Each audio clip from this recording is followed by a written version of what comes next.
তোমাদের যাতে ফোর্থ সেমিস্টারে ফিলোসফি এমটিসি রয়েছে, আমি এমটিসি ফোরের সাজেশন দিয়ে দিচ্ছি। তোমাদের মানে ফিলোসফির সিলেবাসটা প্রচণ্ড কমপ্লিকেটেড, এবং এর আগের বারে আমি প্রিভিয়াস ইয়ারের কোশ্চেন্স বোধহয় পোস্ট করেছিলাম, সেখান থেকে পড়েছে, বাট সেইভাবে পড়েনি। যে কটা লিখতে হবে অ্যাটলিস্ট সে কটা পড়েছে। এবং অত্যন্ত বড় একটা সিলেবাস। এমডিসি ফোরটাও খুব মানে মোটামুটি একটা ছোট সিলেবাস, বাট এমডিসি ফাইভটা আরও বড় সিলেবাস। তো সেক্ষেত্রে তুমি যে কটা প্রশ্ন আমি দিচ্ছি, এটা একটুখানি ভালো করে করে যাও, তাহলে খুব ভালো হবে। আদারওয়াইজ কিন্তু সমস্যার মধ্যে পড়বে। এবং যে প্রশ্নগুলো ধরো 10 মার্কসের জন্য দিয়েছে সেটা 5 মার্কস দিতে পারে, বা যে প্রশ্নগুলো 5 মার্কস দিয়েছে তার কিন্তু 10 বা 15-এ পড়তে পারে।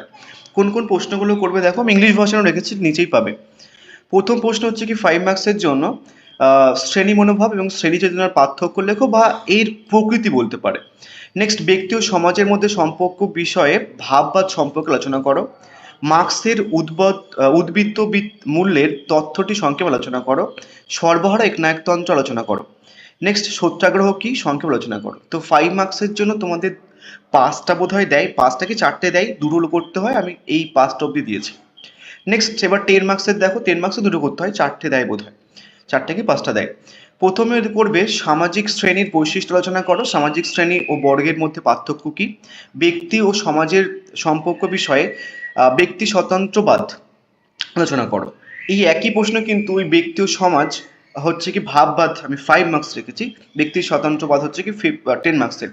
গণতন্ত্র কাকে বলে, আহ, গণতন্ত্রের প্রকারভেদ আলোচনা করো। বৈজ্ঞানিক সমাজতন্ত্রের বৈশিষ্ট্য লেখো। নৈরাজ্যবাদ কাকে বলে, বর্ণাশ্রম ধর্ম কাকে বলা হচ্ছে। এগুলো একটুখানি চেষ্টা করো সবগুলো করার, আদারওয়াইজ প্রচুর কমপ্লিকেটেড সিলেবাসটা সমস্যার মধ্যে পড়বে। নেক্সট, এবার 15 মার্কসের প্রশ্ন। 15 মার্কসের প্রশ্ন সম্প্রদায় থেকে আগের বার এসছে একটা, বাট এই প্রশ্নটা দেয়নি। তো সেই কারণে যদি সম্প্রদায় থেকে এই প্রশ্নটা ভালো করে করবে, ভিত্তিগুলো বা সম্প্রদায় মানে সংঘের পার্থক্য বা সংশোধনাগার কি কি সম্প্রদায় বলা যায়, যুক্তি দাও। নেক্সট হচ্ছে কি উদারনৈতিক গণতন্ত্রের মূল লক্ষ্য কি, গণতন্ত্র কি বা গণতন্ত্রের আদর্শ, গণতন্ত্রের সাফল্যের জন্য অনুকূল পরিবেশ এবং গণতন্ত্রের প্রকারভেদ। এর আগেবারে গণতন্ত্রের প্রকারভেদ আমি লিখেছিলাম, গণতন্ত্রের প্রকারভেদ থেকে প্রশ্ন দিয়েছিল, প্রত্যক্ষ আর পরোক্ষ গণতন্ত্র দিয়েছিল। তোমাদের আর প্রকারভেদ দিতে পারে।